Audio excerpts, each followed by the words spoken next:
Welcome to Cultivated Live. My name is Jay Rosenthal. I am the co-founder of Cultivated Media and the host of this program, Cultivated Live. And since we launched, our goal is to be cannabis industry first, providing you with the most important, insightful, useful, and timely information every day at 10 a.m. Eastern right here on Cultivated Live. We also have a newsletter called Cultivated Daily, which you can get in your inbox if you go to cultivated.news. I'm here with my friend Jaime Lipowitz. Jamie, hi. We're on my porch. Can you believe it? I can believe it because I'm here every morning, but you're not here every morning. I'm not here every morning. But this is a note to anybody who does want to be on this program. If you come to the porch, you have a very good shot of being on, because I prefer to be out here than in the basement in my studio talking to people remotely. Jamie, you do live close by. Yeah. But even if that was not the case, I still would have come. Yes, or we would have talked to you nonetheless. I ran into you at Hall of Flowers here in Toronto a few weeks back. We started talking about High Buds Club. You are the founder. Yes. Give the folks that don't know what High Buds Club is, and then we're going to dive really deep. Sure. So High Buds Club is a digital community for budtenders. Budtenders come to us. They apply to join our network. It's members only. And we've cultivated a really wonderful community there. Well played. And then we work with cannabis brands to connect to the budtender community. So it manifests a few different ways, but that's what we do. And I feel like that description is really good. I want to dive a little bit deeper because I think different and apart from some other things that might be in people's mind, you have not built your community through the retailer. You've built it through the budtender. Correct. And I say that because to a budtender, these are my words, you don't come across like HR telling you to join this thing. You come across as an authentic community for budtenders by budtenders. Yeah. And they share their ideas, thoughts, insights. Yeah. Whether they are working at Shop X or Shop Y today or switch jobs tomorrow. Correct. They are part of your community. Absolutely. And what benefit is that, do you think? To the budtender? Both. And you. So, so the reason I'm budtender first and not retailer first is I believe in cannabis, a brand sells to three parties, right? They sell to the board, they sell to the retailer. This is Canada. They sell to the board, they sell to the retailer, and then they sell to the budtender. They're three distinct groups. You need different language to speak to each group. Mm-hmm. And so my language speaks directly to the budtender, which is why I'm budtender first. Mm-hmm. That was the first part of your question. Yes. What was the second part of your question? Well, I think that's the benefit to budtenders for sure, because you are speaking to them in the language that they understand as people who are the front line sort of the industry. But from you as an organizational perspective, like your relationship is direct with the budtenders, that is very deep and authentic, as opposed to coming from like an HR. Right. Yeah. I mean, the reality is this industry is based on culture and community. Like the basis of this whole industry is culture and community. And so what I saw as the opportunity was to build a culture and a community for budtenders, right? We talk about brand a lot in this space, and how do you build a brand that resonates with them, that speaks to them, that's for them. So that was always the mission. Yeah. And it's a tight-knit group. Yeah. You showed me some stuff on the back end, sort of. It's like a feed, right? There's a way to join if you're a budtender. Yeah. And it's a social media network. Yeah. That's the word. I knew it was a thing, but it's a social media network that people can understand the feed concept, but also it's fed for and by the community because they do have unique insights, challenges, opportunities. There's always new brands launching. There's also new rules and regulations, like all the things that they are always talking about. And what is the thing that engages them most? Like, is it about new product drops or things that people are interested in? Like, what are budtenders most interested in your mind? Yeah, so budtenders are really interested in like the nerdiest weed things you could ever imagine. Yeah. They want to know how it was made. They want to know how it was formulated. They want to know the hardware and the why of the hardware. They want to know if it's hand trimmed or, if they want to know it all. They're very, very interested. And the sort of piece that I don't think people realize is like, not all budtenders are created equal. Right. And so my community, right, is the ones who want to be here. They want to be a part of this industry. They want to learn. They want to grow. They believe in the power of the plant, which I think is really important. And they know how it benefits their lives. And so they want to share that. Yeah. I've been working on an analogy since last we talked. So I want to bounce it off of you. Sure. And I bounced off a few people and they say, yeah, that makes sense. Like, take a different industry like sneakers, right? This is my thing. Like there are sneakerheads that work in sneaker shops. Like that's the equivalent of like a dispensary. But whether they worked in that sneaker shop or Foot Locker or in Toronto, like one of the cool ones on Queen West, like they're going to be sneakerheads, right? And so even outside of their job, they're sneakerheads interested in those things. Like you just said, they're super nerdy. These budtenders that you're talking about, this core, like they're going to be nerdy cannabis people, whether they're working at shop X or shop Y, because this is part of who they are, part and parcel of who they are.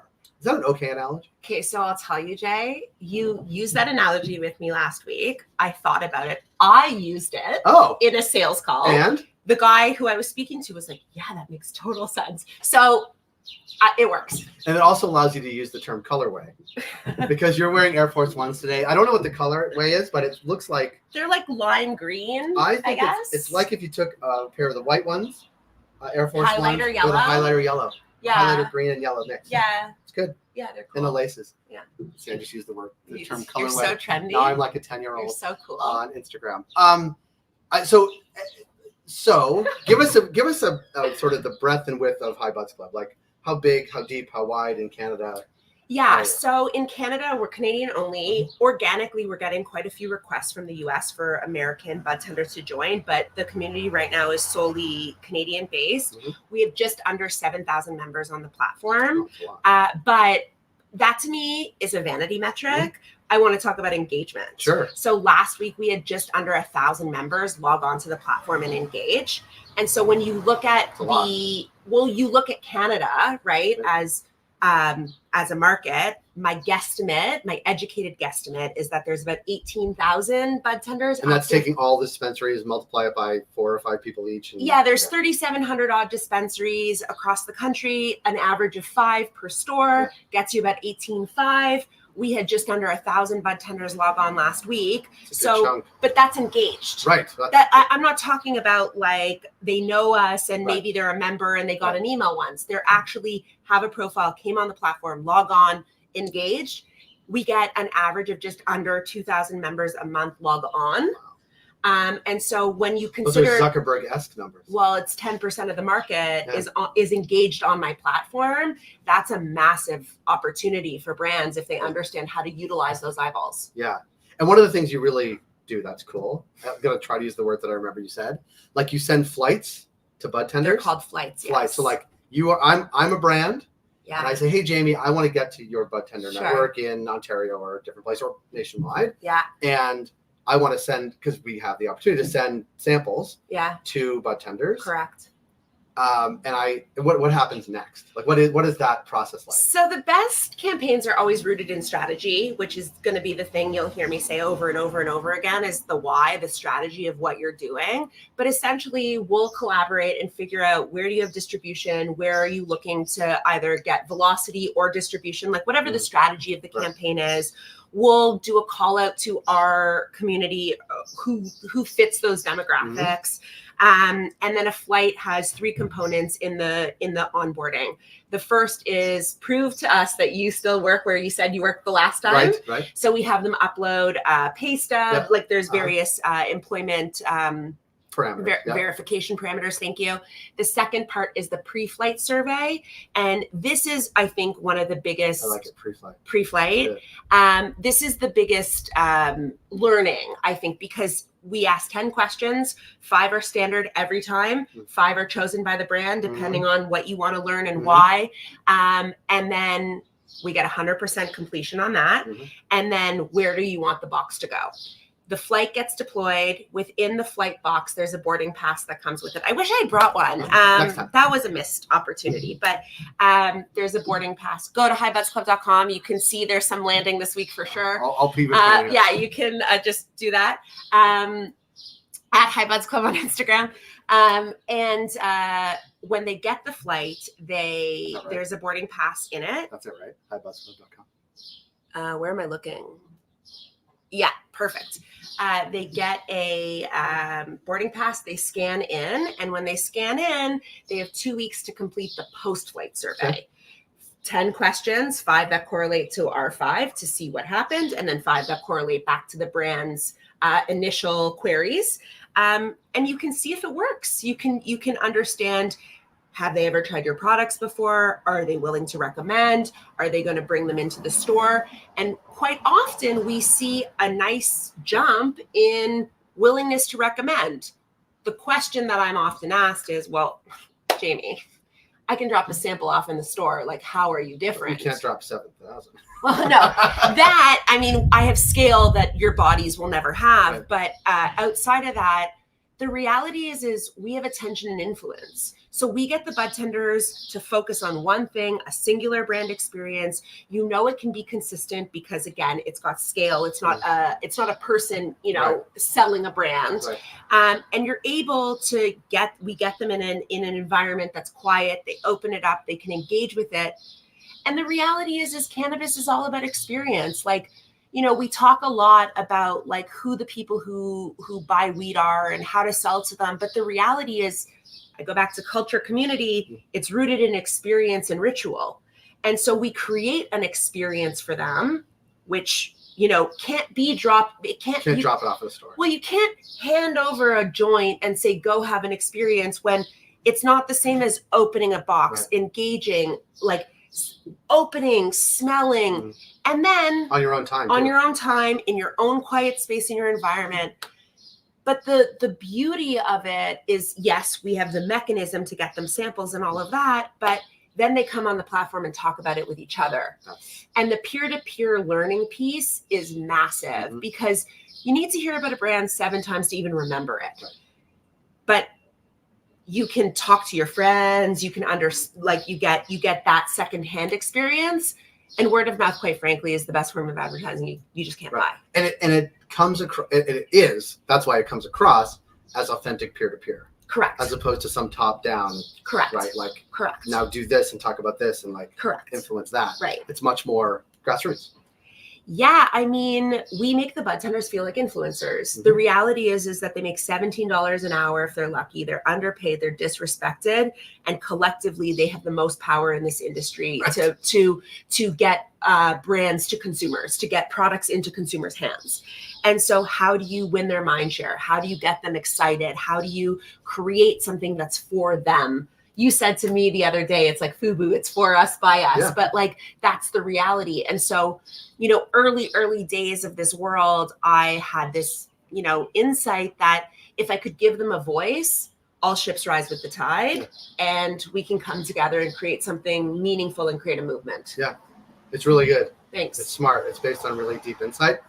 Talk about what you were doing before this, because I think it actually speaks to, I heard you tell a story. You were at a dispensary in California. Yeah. Yeah. Talk a little bit about your background in cannabis. Sure. And sort of how that influenced where High Buds Club is now. Yeah. So I got into this industry in like it's not a regular manner.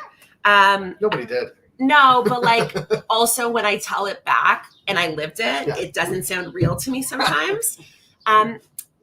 I met Snoop Dogg's manager and business partner. There you go. And we were at a conference seated across the table from each other. And at the time I was working with Complex Media doing, culture spaces, right? Like I like culture spaces. And Ted zoned in on me and, became like my homie pretty quickly, offered me a job. 3 months later, popped up out of nowhere and offered me a job. And at the time, Mary Jane was the agency of record for Canopy Growth. Mm-hmm. And so I went over there. The job that I was supposed to do fell through, did it. We were going to launch content on Vice and do all these, because my background's content, right? And I just hung on for the ride. And so in that time, we launched Leafs by Snoop. Mm-hmm. We worked with Houseplant and the celebrity brands. And I just watched. That's what I say is I always just watched. I got the privilege and the opportunity. When I really think about it, it's like an entrepreneur's dream. It was the start of a new industry. Nothing had been built yet. And I got to sit in rooms with some of the most powerful people, with lawyers, with Snoop, with Canopy Growth, with, all of those people and talking about what was going to be built. And I just watched. And it was February 2019, and I was in a dispensary in Venice Beach, taking the Canopy team around, LA, showing them what was going to happen in California. in Ontario, Canada, when retail came online. And I went to buy a vape pen. I'm looking around and I'm looking, and the branding is way different in California, way, way, way different. And that is a place where I believe brands can exist. And like, no one will ever convince me that brands are not going to exist in cannabis. I don't believe this industry has no price elasticity. That's bullshit. I believe that how you win is by building brands. And so, I'm looking around and I see a pen that I like. It's, pink or whatever. And I say to the budtender, like, I'll take that one. And the budtender says to me, she's like, this one's okay. She goes, but I think this one's better. And I was like, okay, why? And I'll never forget. She said, well, the battery lasts longer on this one and the oil tastes better and it's the same price. And I said, okay. Like, I don't know the difference. Price is neither a feature nor a benefit. Correct. That's what I've learned. Right. But I wasn't buying it because of the price. I was buying it because of how it looked. Right. But you're offering me something that you're telling me has a better mousetrap. Right. I don't know. I don't know. I don't know anything about these products. Sure. And as I'm buying this vape pen and I go outside and I open it up and it's disgusting. It looks, the brand, if you're watching, I'm not going to tell you. But it just wasn't my style. It just wasn't anything I ever would have picked. It wasn't anything I ever would have purchased. And I just had this like light bulb moment of like, holy shit, the budtender is going to be everything. The budtender in this new market, the budtender is going to be everything. You can do, when you talk about regular CPG advertising, you have all of your stuff on the funnel, right? You have you bring people down your funnel, you get them into the store, you convert them. You can spend all of this money above the fold. You get to the bottom part of that funnel, the conversion part, and all it takes is a budtender to say, don't buy this, buy that. Right. What? Right. And so I, for 3 months, told anyone who would listen, and no one wanted to listen to me. And everyone, at that time, it was like I got a lot of head patting, like, yeah, cool, great, Jamie. Like, that's nice. And it just, I knew I wasn't, like, I'm not somebody who could just sit around and like, sit on that knowledge. But also like, I recognize that time is not a commodity. Time is an incredibly scarce resource. And I'm young still, but like at that point I had enough of a career to know that like what I was good at. And I just wasn't going to sit, like, I didn't care that they were paying me 6 figures to sit there. Right. Like, so what? Like, my time is worth more than this. And so I quick got fired. And I took the summer. It was the first time that I had ever taken any time off. And I took the summer to just ponder. And everyone told me to go get a job. And the thought process that I went through in that summer of 2019, I guess it would have been, was, well, if I start this and it fails, well, I'll go get a job. So why would I go get a job without trying? Like, it made no sense to me. Canopy at the time was building something called High Society. I saw what they were doing. I saw the challenges that they would have as a producer because they were tied to C45 and what that meant. And I recognized that, like, in a lot of ways, I had more power and more opportunity because I'm not a licensed producer. Right. I'm not a brand. I'm not a retailer. I'm not trying to sell weed. Right. I'm an advertising platform. Right. Like, that's really what I am. And so I just decided, like, why not? Yeah. Like, let's try this. And so I built a, deck. I joke I built a brand, but like I built a deck that had like some stats and some ideas. Someone bought it. Yeah. And 5 years later, like, here we are. I don't know. Because everything you said is in hindsight, like, of course. Yeah. Or that makes perfect sense. Yeah. But I also think what we didn't know then, what we do know now, is that the relative stint of a bud tender at one location, certainly in the States, maybe a little bit less so here, is that it's a pretty short stint with one employer. Like very, but they move. Very right. And that's what I'm saying. Like they move, and here there is some compliance stuff you need in order to get it. But once you have the compliance stuff, you can move, right? And that's why I'm saying like the distribution power of knowing who these people are and having a community that is made up is outside of the employer relationship is very important. I've had my platform now. The platform has existed since March of 2020. So for just over 4 years that we've had an online digital community. I still to this day have members from day one that are still active on my platform. And I see that like the lifetime value, if you will, of a bud tender, because what happens is you're absolutely correct. They move around. But they stay in the industry, right? And so they're the sneakerheads. They want to be bud tenders. They don't all want to be bud tenders, but they all want to be in the industry. Right. So for every 10 members that apply to join my community, 4 of them stick, 3 log on and like will come for like a month, maybe play around. 3 will never even get past the application because they just don't care, which is fine. But 40% are involved hardcore into it. And brands need to start to understand out of the bud tender community, who are your advocates? Right. Who's the head of your tribe? Right. Because those are going to be the ones that are going to go to new dispensaries and say, we got to bring this in. Those are going to be the ones who recommend you to their friends, family. And the bigger insight is the bud tender is the ultimate connoisseur. Right. They're the ultimate consumer. That and say it's 40%, right? Yeah. But you only really need one of those great bud tenders at a store to have a massive influence. Correct. Right? Because the other 4 or 5 people that work there, they're teammates. Correct. Or whatever the right term is. Teammates, co-workers and teammates. Right? It becomes a very powerful person on the ground in that microcosm of the industry where 5 people work. Yeah, smart. Next time you come, will you bring a flight? You don't need to bring the weed part, but the flight part, I'd love to see it. For sure. I wish I would have brought it, but We're just down the street. Yeah, I mean, we're launching one, should land by Wednesday, so anybody can log on to @HiBudsClub on Instagram and check them out. But there's lots of stuff on our Instagram feed that'll show you what the flights look like, and they're real, true branded experiences. I like to think of another analogy that somebody gave me once that I have used and I think is great. We're like Live Nation. And the cannabis brand is the musical artist. Yeah. We are presenting them to the bud tenders. People like you more than Live Nation. Me personally or High Buds Club? Both. Okay. I don't know about that. I don't know about you, but definitely High Buds Club. High Buds Club. No, it is interesting to think about all that, but then you can't use the word colorway while you're describing the analogy. No, I mean, here's the thing. I think my community can be described as sneakerheads. Yes. High Buds Club as a business can be described as Live Nation. Yeah. It's really good.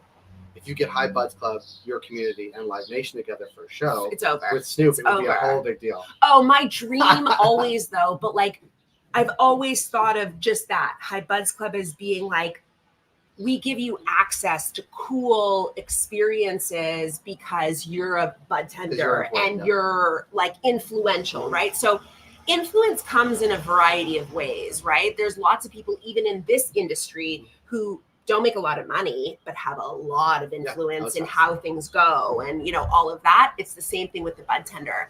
So I always wanted to do, and maybe one day I will, I hope I will, but I always wanted to do like a wake and bake brunch with Snoop.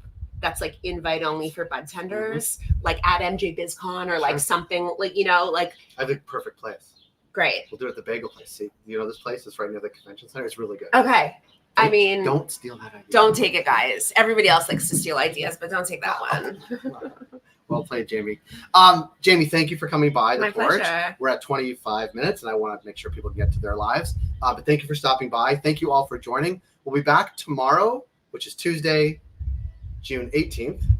I'll be back with Brad Spirison on my team. We also have some guests tomorrow, which I will post shortly, so hold tight for that.